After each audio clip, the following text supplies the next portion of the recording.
Rice देख पा रहे हैं और दूध देख पा रहे हैं। हाँ, लगता है खीर खा रहे हैं। हाँ, ऐसा ही लिखा है, खीर ही खाई थी उन्होंने।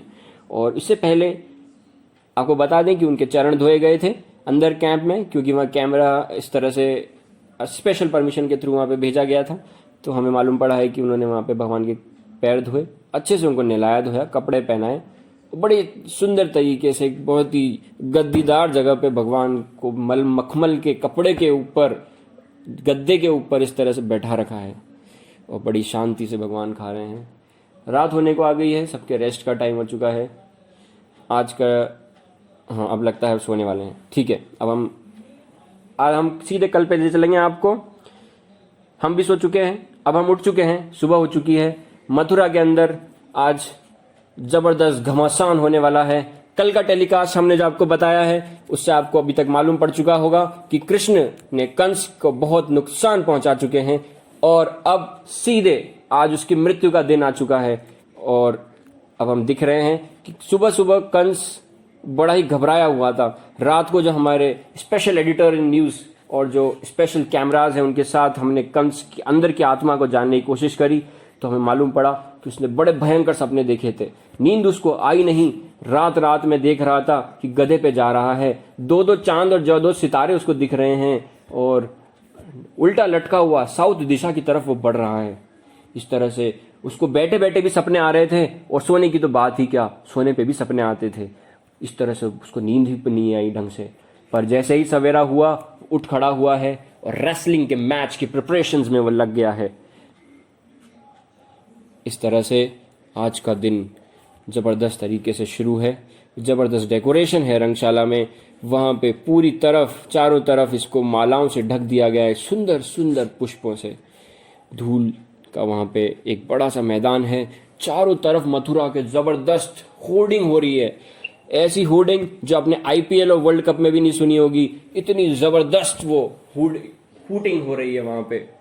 आप देख सकते हैं कितने सारे स्त्री और पुरुष यहाँ चारों तरफ फैले हुए हैं। पूरा का पूरा स्टेडियम आप देख सकते हैं कि पूरा सब तरफ से फ्लैग्स ही फ्लैग्स से, लंबे लंबे लंबे फ्लैग्स से ढका हुआ है।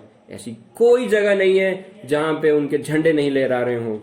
आप देख सकते हैं कि ये जो इस रंगशाला का जो गेट है बड़े ही अद्भुत तरीके से बनाया गया है, मार्बल और गोल्ड से। अद्भुत कलाकारी इसमें लगी हुई है।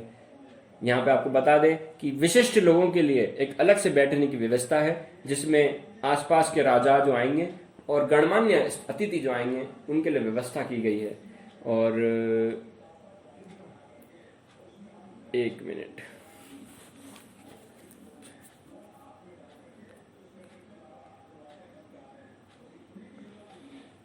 ठीक है, तो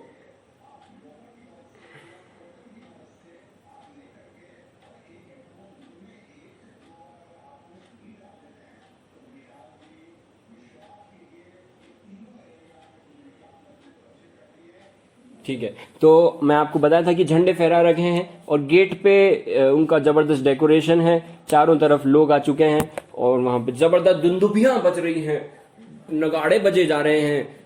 वहां पे एक ऊंचे आसन पे कंस के लिए एक अलग से जगह बनाई गई है। जितने भी नंद ग्वाले थे वो अपनी जगह लेने आ चुके हैं। इन घोड़ों नगाड़ों की आवाज सुन के कृष्ण बलराम भी उत्सुक हो चुके हैं कि और देखो देखो आज क्या है, देखो देखते चलो वहां पे क्या होने वाला है। और नहा धो के सारी पूजा पाठ करके अब वो तैयार होके नए नए कपड़े पहन के उस यज्ञशाला में आ रहे हैं। अपने दोस्तों के साथ आए हैं दोनों। और अंदर आपको बता दें कि जितने भी गोप हैं और गोपिकाएं हैं और बूढ़े बूढ़े गोप हैं वो इकट्ठे हो चुके हैं और उन्होंने अपने साथ खूब सारे गिफ्ट भी, अभी जस्ट कंस को हमने दिखाया आपको, कंस को हम देख पा रहे हैं, बड़े सारे गिफ्ट उन्होंने अभी एक साथ उनको दिए हैं और राजा ने बड़े उनको एक्सेप्टेंस दिया है। सबने अपने ढोल नगाड़े और तालियों से उनका स्वागत किया है क्योंकि वो आज के स्पेशल गेस्ट ऑफ ऑनर हैं। इस तरह से अब आज का दिन शुरू होने वाला है। कृष्ण बलराम जस्ट गेट पे पहुंच गए हैं और आज वापस से किसी एक का सर्वनाश होने वाला है। कंस के नाश से पहले हम देख पा रहे हैं एक बड़ा सा हाथी खड़ा है, उसके ऊपर एक उसका गोदने वाला भी है हाथी के ऊपर। ये बड़ा ही जबरदस्त हाथी है। इसका हम के बता दें, इसने ऐरावत को भी धूल चटा दी थी। 10,000 हाथियों के बराबर इसका बल है। इसको किसी ने नहीं हरा पाया आज तक। पर ये कुछ कर रहा है। ये गेट के सामने क्यों खड़ा हो गया है? कृष्ण बलराम अंदर घुसने वाले हैं, राजा ने बुलाया है, पर ये हाथी तो गेट पे खड़ा हो गया है। कृष्ण कह रहे हैं उससे कुछ, ओए सुन ले, हट जा रास्ते से, ये हमें अंदर जाने दे, आगे पीछे मत कर हाथी को, नहीं तो मार दूंगा यहीं पे भी। इसको सुन के आग बबूला हो चुका है जो हाथी का चलाने वाला है। अभी तक तो वो आगे पीछे ही कर रहा था, कृष्ण को एंटर नहीं करने दे रहा था। अब वो कृष्ण पे मारने के लिए दौड़ रहा है। ओहो हो, ये बड़ा भयंकर हाथी है। ऐरावत को इसने हाथ धूल चटा दी थी और ये कृष्ण की तरफ बढ़ रहा है। सूंड में पकड़ लिया कृष्ण को, पर कृष्ण ने तुरंत अपने उसको छूट के बाहर आ गए। और ये क्या, पीछे भाग गए? नहीं नहीं नहीं, अभी थोड़ा वापस पकड़ लिया उसको, फिर छूट गए। अभी उसको बढ़ा रहे हैं, कह रहे हैं कि उसकी कैवल्य, उसका नाम है कैवल्यपाद।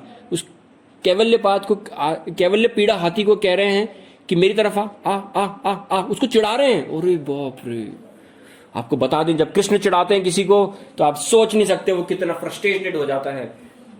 और ये हाथी फ्रस्ट्रेटेड हो चुका है। ये तो इंसान ही नहीं, जानवर है। और भयंकर स्पीड से उस आया है और उसको, कृष्ण को पकड़ने वाला है कि कृष्ण छूट गया, थप्पड़ मारा उस हाथी को और थप्पड़ मार के उस पीछे भी चले गए। आपको बता दें, हाथी सिर्फ अपने टस्क तक देख सकता है, टस्क के पीछे नहीं देख सकता है। और कृष्ण सीधे उनके पैरों में पीछे चले गए हैं और छुप रहे हैं। कैवल्य पीड़ा ने अब उनकी सूंड से उनकी खुशबू पकड़ ली है। तुरंत पीछे मुड़ा और कृष्ण को पकड़ने ही वाला है कि कृष्ण वापस कूद के उसके पीछे चले गए हैं।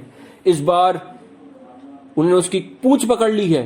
ओहो, अब इसको खींचे जा रहे हैं, जबरदस्त खींचे जा रहे हैं। ये हाथी तो इधर पलट रहा है, उधर पलट रहा है, पर ये तो छोड़ ही नहीं रहे भगवान कृष्ण, तो उसको खींचे जा रहे हैं उसको रंगशाला की तरफ।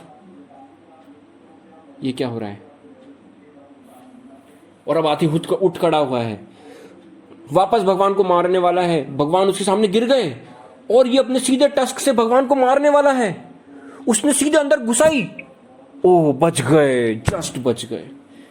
उनके जो हाथी के जो टस्क होते हैं वो भगवान को बस अड़ने ही वाले थे, तुरंत भगवान वहां से उठे और चले गए और उसके जो टस्क हैं वो सीधे जमीन में घुस गए। आपको बता दें कि 10,000 हाथी के दम वाला हाथी है, उसके अंदर घुस चुके हैं टस्क जमीन में।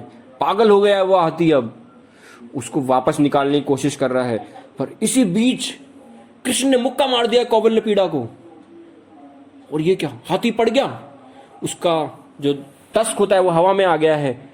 अब भगवान से रहा नहीं जा रहा। अब भगवान ने ये क्या देख रहे हैं, अपने दोनों हाथ लगा के उसका जो ये टस्क है उसको निकाल लिया हाथी का।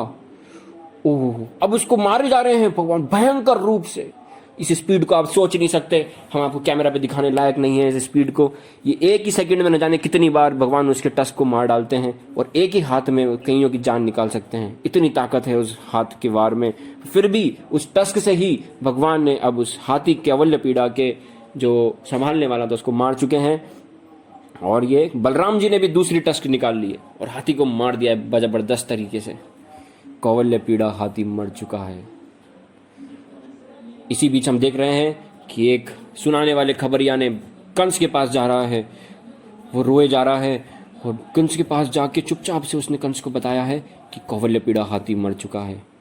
हम देख रहे हैं कंस की जो भौएं हैं वो डर के मारे पागल हो चुकी है। सब उसको राजा समझ रहे हैं और उसके अंदर का जो धड़कन है वो उसकी कंट्रोल से बाहर हो चुकी है। भयंकर डर लग रहा है उसके अंदर। ओ हो थर कांपना है, बस वो कांपने को कंट्रोल भी नहीं कर पा रहा है अब तो। इसी बीच हम देख रहे हैं कृष्ण और बलराम रंगशिला में आ चुके हैं। वो दोनों उस हाथी के टस्क को अपने कंधों पे लेके अंदर आए हैं और उनके स्वागत में पूरा का पूरा स्टेडियम हूटिंग कर रहा है। ऐसी हूटिंग जो आपने वाकई, मैंने आपसे कहा था जैसे कि वर्ल्ड कप में भी नहीं सुनी इंडिया के आपने। ये इस हूटिंग और तालियों बजे गड़गड़ाहट से और ढोल और नगाड़ों से और वीणियों से भगवान के स्वागत में जबरदस्त स्वागत किया जा रहा है। फूलों की बारिश हो रही है, सब तरफ से फूल ही फूल बरसाए जा रहे हैं। पर एक आदमी इनमें डरा हुआ है, उसका नाम है कंस। इनके आते ही कृष्ण बलराम के सामने आए दो महा ताकतवर योद्धा। उनका नाम है चाणूर और मुष्टिक। ये जो चाणूर है, आपको बता दें, बड़ा ही ताकतवर है, सबसे ताकतवर कंस का योद्धा है। कंस पहले ही कह चुका है कि इस फाइट में, आपको बता दें पहले ही, कि जो दोनों योद्धा हैं अपने अपने जमाने के श्रेष्ठ धनुर्धर और ताकतवर लोग रह चुके हैं। ये जो कंस है, इसने देवताओं को भी धूल चटा दी थी, जिससे डर के वो जो सारे देवता थे विष्णु भगवान के पास गए, बोले कि प्रभु हमें इससे बचाइए। तब उनके कहने पे भगवान आए। इतना उत्पाती ये जो कंस है, उसके लिए भगवान आए और अपनी लीला करते हुए वृंदावन में, उन्होंने, आपको पता ही है कैसे रहे थे, न जाने कितने डेमंस को उन्होंने मार दिया, धेनुकासुर, प्रलंबासुर और कालिया नाग को उन्होंने भगा दिया, न जाने किस तृणावर्त और व्योमासुर और अघासुर, न जाने कितने कितने असुरों को उन्होंने मारा है। तो दोनों ही जबरदस्त बलशाली हैं। आज तक जीत कृष्ण की होती आई है और अभी चाणूर ने उनको दे दिया है। हम आपको सीधे लिए चलते हैं, कृष्ण चाणूर में क्या बातचीत हो रही है। राजा के सामने हैं दोनों के दोनों, और हाँ, और ये ऐसा लग रहा है कि चाणूर कह रहा है कृष्ण से कि हम तुमसे लड़ना चाहते हैं। और ये इतना बड़ा बड़ा इन बच्चों से लड़ेगा क्या? हो, अरे तुम तो कितने बलशाली बच्चे हो, तुम्हारे को तो हमने सुना है कि वहां पे खेल खेल में ही तुमने छकड़ासुर को मार डाला है, फिर व्योमासुर को भी मार डाला, पूतना को मार डाला। अरे यार, तुम्हारे जैसा कौन बालक हो सकता है? अच्छा, तुम्हें पता है ना बालकों कि जो राजा को संतुष्ट करता है उसकी किस्मत जबरदस्त चमकती है, और जो राजा का विरोध करता है बच्चों, उसका सब कुछ लूट लिया जाता है और वो खत्म हो जाता है, उसकी कोई किस्मत नहीं बचती। कृष्ण इसकी बात सुन के थोड़ा अचंभित हो गए हैं और कह रहे हैं, तुम कैसे दुष्ट हो? हम बच्चे हैं, दिखते नहीं तुम कितने बड़े लंबे हो? हमारे हाथ देखो कितने नाजुक हैं। ये देखो मेरा पैर देखो, तुम्हारा पैर देखो, हाथी के जैसा, मेरा देखो बच्चों के जैसा पैर है। ये देखो मेरा छोटा सा मुंह, देखो तुम्हारा कितना बड़ा मुंह। महाराज देखो चीटिंग है ना, ये बच्चे हैं हम लोग, हम तो यहाँ पे ऐसे आए थे, हमें थोड़ी पता था कि आपसे लड़ाई करेंगे। फिर चाणूर बोलता है, क्यों मजाक करते हो? न तुम छोटे बच्चे हो, न तुम बड़े हो, तुम इतने ताकतवर हो कि जस्ट अभी वो कौवल्य पीड़ा जो हाथी है उसको मार के आए हो। अब कृष्ण कुछ नहीं बोले, बलराम जी की तरफ देखे और चाणूर की बात सुने और कह रहे हैं कि, और चाणूर ने फिर कहा कि चाणूर और कृष्ण की लड़ाई होगी और मुष्टिक और बलराम जी की लड़ाई होगी। इतना कहते ही जबरदस्त वहां पे ढोल और नगाड़े बज गए, इतनी जोरदार आवाज थी। अब आपको बता दें, ऊपर आकाश में हमारे सामने ब्रह्मा जी आ चुके हैं और शिव जी भी आ चुके हैं, दोनों को हमारा साष्टांग प्रणाम। और सभी देवता देवी देवता भी ऊपर आ चुके हैं मैदान के ऊपर, जबरदस्त अपने फूल और एरोप्लेन्स के साथ आए हैं और ये पूरे मैच का व्यू लेने आए हैं। कई न जाने कितने कल्पों में जाके एक बार भगवान आते हैं और तब जाके उस रूप में ये यज्ञशाला रंगशाला का युद्ध होता है। सब भगवान को देखने के लिए आतुर हैं, रिजल्ट देखना चाहते हैं, भगवान की इस लड़ाई को देखना चाहते हैं। भगवान के मुंह से पसीने छूट रहे हैं क्योंकि जस्ट अभी हाथी को मार के आए हैं और ये चाणूर ने उनको फिर चैलेंज कर दिया है। अब बड़ा ही अद्भुत मैदान में क्षण आने वाला है और अब फाइट का 1 2 3 स्टार्ट। और ये हाथ पकड़ ले चाणूर और कृष्ण ने, एक दूसरे को दबाए जा रहे हैं और ये छाती से छाती को लड़ा दिया है, पैर से पैर को लड़ा दिया है, सर को सर से लड़ा दिया है, दम से दम लगाए जा रहे हैं, नीचे पृथ्वी को धक्के मार के एक दूसरे को गिराने की कोशिश कर रहे हैं। अभी हाथ चल रहे हैं, दबाने की कोशिश कर रहे हैं, कौन गिरेगा पीछे, कौन गिरेगा आगे। कृष्ण ने उसको धक्का दिया, चाणूर ने भी कृष्ण को धक्का दिया। और ये क्या हो रहा है, क्या देख रहे हैं? दबा, जबरदस्त ताकत है दोनों के हाथों में। और ये क्या, कृष्ण ने हाथ छुड़ा के उसको आगे पीछे गिरने दे दिया। ओहो, बलराम जी और उसमें भी ऐसी लड़ाई चल रही है। अब कृष्ण वापस, चाणूर ने उसका हाथ पकड़ना चाहता है, कृष्ण का पकड़ना ही चाह रहा था कि कृष्ण पकड़ ही लिया था बस ऑलमोस्ट। कृष्ण छुड़ा के थप्पड़ मार दिया। ओह, इतने बड़े थप्पड़ मार दिया, पहली लड़ाई का पहला क्षण में उन्होंने मजा कर दिया है। अब तो ये चाणूर की इज्जत मिट्टी में मिट चुकी है, उसके चेहरे पे गुस्से की लाली आ चुकी है। इतना बड़ा महान मल्ल योद्धा जिसने न जाने कितने योद्धाओं को धूल चटा दी, उसको थप्पड़ मार दिया है। अभी वापस आ रहा है, वापस आया है, पकड़ लिया हाथ, फिर वापस लड़ाई होगी। चेस्ट लड़ा रहे हैं एक दूसरे का, सर भी दबा दिया है, ऐसा लग रहा है जैसे कोई एक दूसरे गर्दन ही तोड़ डालेंगे।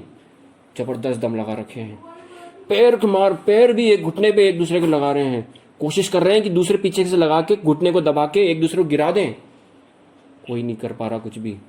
फिर ये क्या, हाथ छूटा, चाणूर ने कृष्ण को धक्का मारना चाहा, कृष्ण साइड हुआ, एक और थप्पड़ मार दिया जोर से। अरे बाप रे, इस बार तो लाली आ गई है चाणूर के गाल पे। अब चाणूर को भयंकर गुस्सा आ चुका है, जमीन पर थप्पड़ मार के अपने उठा है। ये क्या, फिर वापस आया है।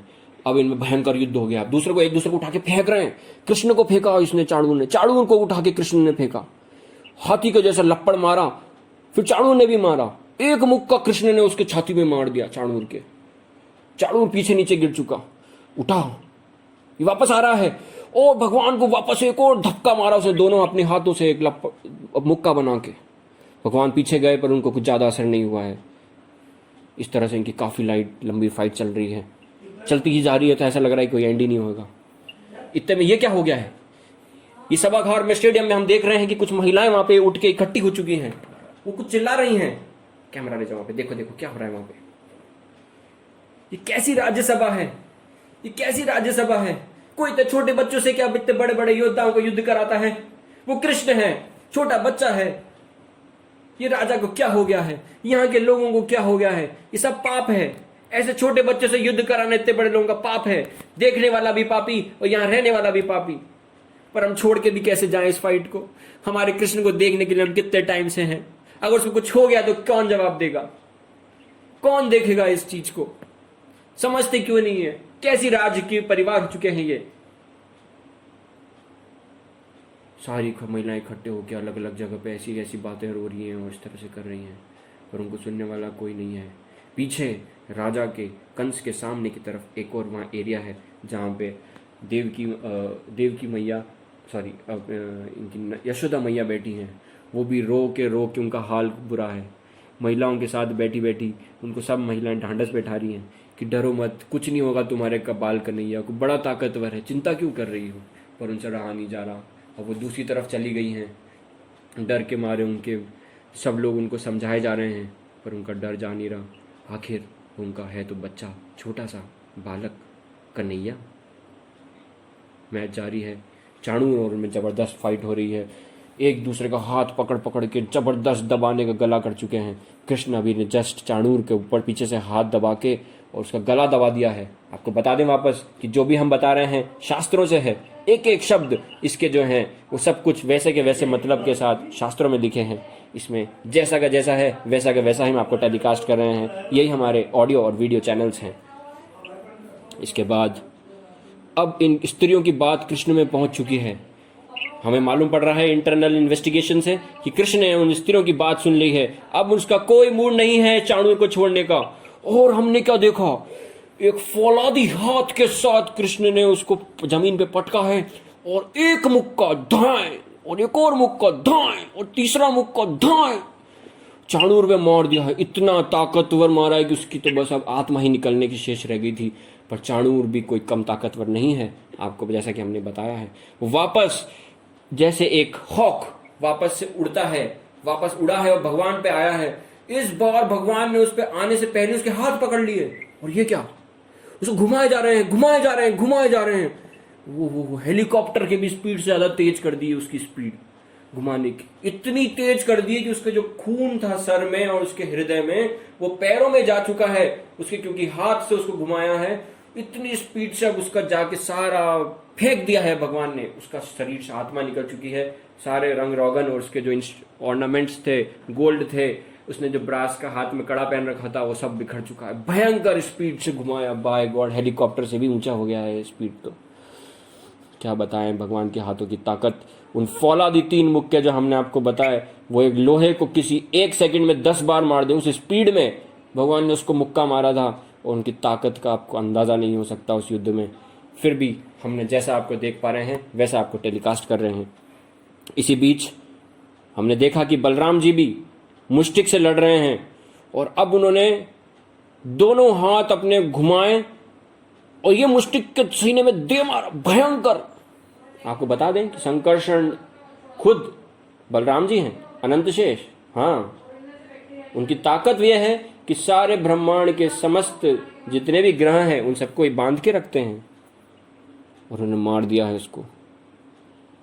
बड़ा ही विलक्षण क्षण आ चुका है इसके। अब दोनों इसके और मरने के बाद योद्धाओं के दो और योद्धा हैं। उनका नाम है कूट, साल और तोशल। कूट को भगवान ने, कूट को आ रहा है। पर ये क्या, ऐसा हमें लगा है जैसे पांव में किसी ने एक बड़ा सा लोहा का बांध दिया हो कृष्ण को, और जैसा मैंने आपको स्पीड बताया सुपर फाइट लाइटनिंग स्पीड से कोश के तल पे सर में जाके उसको मारा और वहीं मर गया वो। ऐसा कैसे हो सकता है? इस योद्धा ने न जाने कितने योद्धाओं को मारा। एक किक में कृष्ण ने, भगवान ने उनको मार डाला। अब ये नीचे पड़ा धूल चाट रहा है। दूसरा एक और आ रहा है। ये क्या? इसको भगवान ने हो हम आपको बताना चाहेंगे कि भगवान ने उसको फाड़ दिया है, दो टुकड़े कर दिए इसके, दूसरे योद्धा के। हो खून बिखर रहा है वहां पे। एक और आ रहा है तोशल। इसको भी लात, इसको बलराम जी ने लात मार दी। नहीं, ऐसा लगा कृष्ण ने लात मारी है। एक ही लात में मर गया। हम देख पा रहे हैं, कैमरा लगाओ कंस के ऊपर, आखिरी में टाइम चल रहा है उसका। अभी डर के मारे पसीना आ रहा है उसके, पसीने के पसीने टपका जा रहा है। और जैसे ये मर रहे हैं, आपको बता दें कि मल्ल युद्ध के प्रोग्राम्स के अनुसार और नियम रीति रिवाजों के अनुसार जब भी इस तरह की फाइट में जब कोई मरता है या जो हार जाता है या कोई जीत जाता है तो वहां पे जबरदस्त ढोल नगाड़े बजाए जाते हैं। भयंकर शोर हो रहा है, खुशी का माहौल हो चुका है, लोग फूल के फूल उड़ाए जा रहे हैं, तालियों पे तालियां बजी जा रही हैं, स्टेडियम में जबरदस्त आवाज और गूंज हो रही है। कृष्णा कृष्णा कृष्णा कृष्णा कृष्णा कृष्णा कृष्णा कृष्णा गूंज हो रही है। बलराम बलराम बलराम, एक कोने से कृष्णा और दूसरे से बलराम की हूटिंग हो रही है। लोग उचक रहे हैं, ढोल ढोल बजा रहे हैं, नगाड़े बजा रहे हैं, पागलों की तरह नाच रहे हैं। क्या बताएं, इस सीन का आपको वर्णन करने के लिए देवता भी देखने आए हैं। इसी तरह से आपको बताना चाहूंगा कि ये फाइट का जो विलक्षण क्षण है कई कल्पों में एक बार आता है। अब इसके बाद कंस के पसीने छूटे जा रहे हैं। ये जो ध्वनि है कृष्ण कंस के कानों में चुभ रही है, इतनी जबरदस्त चुभ रही है। अब उसने ऑर्डर दिया है कि रुक जाओ, कोई नहीं बजाएगा, रुक जाओ, कोई नहीं बजाएगा, चुप, सुनाओ। क्या कहना चाहता है ये? कुछ तो कह रहा है। आखिर मौत आ गई है, बंद करवा दिया है उसने सब कुछ। कुछ तो कह रहा है ये। आखिर में अब लगता है इसका अंत आ गया है। तीनों योद्धा मारे जा चुके हैं, हाथी मारा जा चुका है, सारे दानव मारे जा चुके हैं, खून पड़ा हुआ है, शोर मच रहा है। उसकी आवाज़ सिर्फ उसके गाने बजाने वालों तक गई है, लोगों तक नहीं गई है। लोग अभी भी आवाज़ लगा रहे हैं, कृष्णा कृष्णा बलराम बलराम, नाच गा रहे हैं। कंस की आवाज़ दब चुकी है, उसे कुछ समझ नहीं आ रहा कि क्या करना चाहिए। इसी बीच कंस कुछ ऑर्डर दे रहा है। अब क्या करने वाला है ये? लगता है कुछ कूदने उचकने वाले होने वाला है, लगता है। कंस ने कहा है कि इसको मार डालो। ओहो हो, और उग्रसेन को बंदी बना, उग्रसेन को भी मार डालो। और इस पापी वासुदेव ने मुझसे कहा था कि मैं 8वां बच्चा इनको दे दूंगा, इसने मुझसे झूठ बोला, तुरंत मार डालो, तुरंत। और ये नंद, इसको पकड़ के जेल में डाल दो। इसी ने, इसके बच्चे ने हमारा हाल किया है। इसने मुझे बताया भी नहीं कि इसने पाल रखा है सांप को, हमारे आस्तीन के सांप को इसने पाल रखा है। काट डालो, सबको पकड़ डालो, जितने भी नंद गोप और जितने भी यहाँ ब्रज वाले आए उन सबको पकड़ के बंदी बना लो और इस ग्वाले को मार के काट डालो। पर ये क्या, उनके जितने भी योद्धा थे सब भाग चुके हैं। फिर भी कुछ सैनिक उनकी तरफ आगे बढ़े हैं और ये सुन के कृष्ण पागल हो गए हैं। कृष्ण को भयंकर गुस्सा आ चुका है। उनकी बाहें नीचे हो चुकी है, नाक के यहाँ से और कान के यहाँ से भौहें ऊंची हो चुकी है, लाल हो चुकी हैं आंखें, और एक बुलेट की भांति कृष्ण सीधे जहां पे कंस का आसन है वहां भाग रहे हैं भयंकर स्पीड से। तुरंत छलांग लगाई उन्होंने पहली मंजिल पे, और ये सीढ़ियों को पार करते हुए, कुर्सियों को पार करते हुए दूसरी मंजिल पे छलांग लगा ली है। और अब तो कंस भाग रहा है, कंस ने अपनी तलवार निकाल ली है और ये तीसरी मंजिल पे भगवान ने छलांग लगाई। और ये क्या, कृष्ण कंस भगवान पे तलवार लगाने की कोशिश कर रहा है। मामा है, मामा होके अपने भांजे पे ऐसे कर रहा है। पर कृष्ण बड़े ही गुस्से लग रहे हैं इस वक्त, लग रहा है पूरी धरती खा जाएंगे, इतनी भयंकर गुस्सा है। तुरंत उसका एक हाथ मारा, उसका वहां पे थप्पड़ मार के उसको पटक दिया, और उससे उसका पूरा जो सिंहासन, उसके जो ऊपर का वो क्राउन होता है वो नीचे गिर चुका है, राजा का जो छत्र होता है। फिर भी वो हार नहीं मारा। अब उन्होंने उसके बाल पकड़ लिए हैं और उस बाल से खसीटते हुए ला रहे हैं उसको। ये क्या, और ये नीचे फेंक दिया उसको मल्ल युद्ध की जगह पे। हो। अब भगवान खुद भी कूद गए नीचे, इतनी 3 मंजिल से 2-4 मंजिल जितना कभी ये डाइस, इसका हाइट आज के जमाने में हमें पता नहीं, पर ये काफी ऊंचा है और यहाँ ऊपर से नीचे कूद गए हैं। और ये एक मुक्का मारा भगवान ने, टाएं, और ये कृष्ण मर गया है।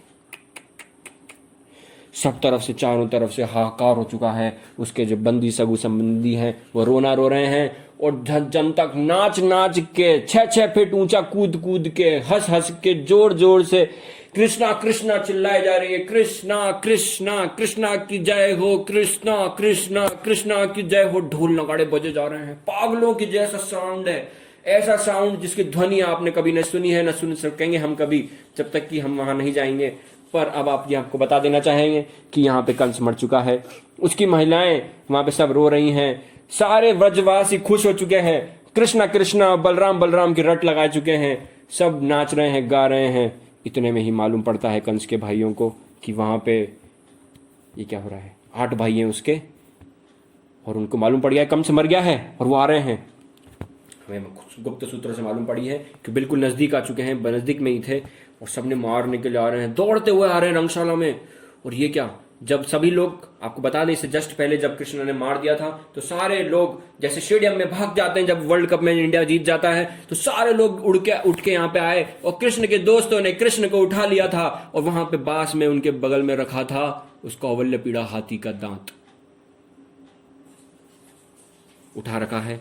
वो दौड़ के आ रहे हैं। बलराम जी को आया भयंकर गुस्सा। आपको बता दें कृष्ण को अपने मामा को इसलिए मारना पड़ा क्योंकि वो पापी था, पर ये भी बाकी 8 भी उनके मामा थे, पर वो इनको मारना नहीं चाहते थे क्योंकि मेन अपराधी ये कंस था। तो इसलिए अब बलराम जी ने उठा लिया है वो कौवल्य पीड़ा का दांत।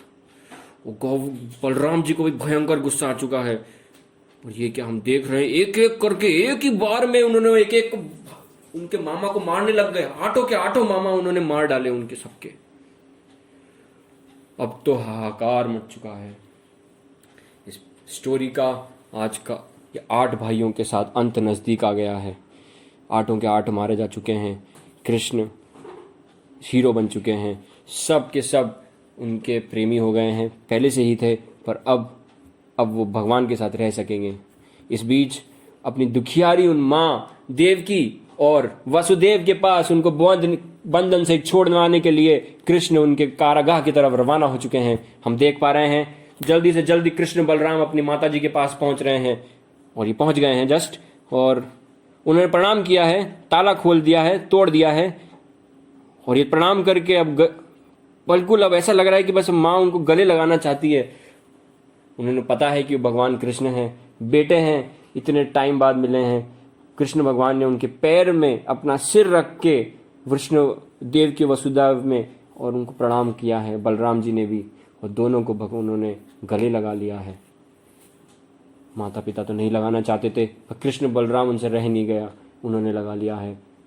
और ये क्या देख रहे हैं, अब उनको बड़ी इज्जत के साथ प्रेम पूर्वक को दोनों अपने माता पिता को बाहर ला रहे हैं, और अब उन्होंने नहलाया है, उग्रसेन को भी खोल दिया है, और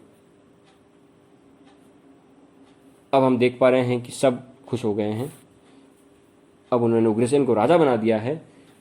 और जितने भी अब इस स्टोरी का सिर्फ एक ही ट्रेजेडी पॉइंट है, और वो ये है कि कृष्ण बलराम अब वृंदावन छोड़ रहे हैं। व्रजवासियों को उन्होंने कहा कि आपने हमारे प्रेम को बहुत बहुत धन्यवाद, हम आपके प्रेम को कभी भूल नहीं सकते और आपको भी नहीं भूलेंगे कभी। पर ये सबसे सच्चा प्रेम वो वज्र में ही, वृंदावन में ही जो था। उसके अलावा ये भी प्रेम है, पर सबसे उत्तम प्रेम वृंदावन का प्रेम।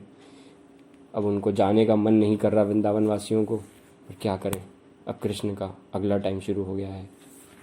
इस तरह से आज की कहानी को हम आज विराम देते हैं। ये जो आपने स्टेडियम में युद्ध देखा, मथुरा का टेलीकास्ट देखा, और जितना भी आपने सब कुछ देखा, ये सब भागवतम के ऑडियो और वीडियो चैनल से हमने आपको आज प्रेषित किया। आप सबको हरे कृष्ण। अब हम आपसे विदा लेना चाहेंगे। हरे कृष्ण, प्रणाम।